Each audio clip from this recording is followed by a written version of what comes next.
এ দুটি শব্দ পিতা মাতা। আপনি আপনার পিতার উপর ভরসা করে অসহায়ের মতো ফিরে আসতে পারেন। আপনি আপনার মার উপর ভরসা করে অসহায়ের মতো ফিরে আসতে পারেন।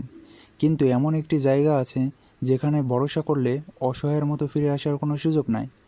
যদি আপনি আপনার রবের উপর ভরসা করেন, তাহলে অসহায়ের মতো ফিরে আসার কোনো সুযোগ নাই। কারণ যে ব্যক্তি তার রবের উপর ভরসা করে, তার জন্য তিনিই যথেষ্ট।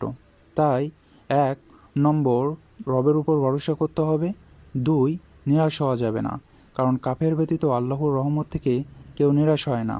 ৩ ধৈর্য ধারণ করতে হবে।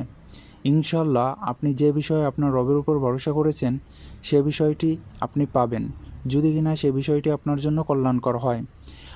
যে বিষয়ে ভরসা করেছেন সে বিষয়ে পাওয়ার জন্য আপনাকে সর্বোচ্চ চেষ্টা করতে হবে। ভরসা করে আসমানের দিকে তাকিয়ে আকাশের তারা বা পাখি গুনলে কি হবে? হবে? হবে? অবশ্যই না।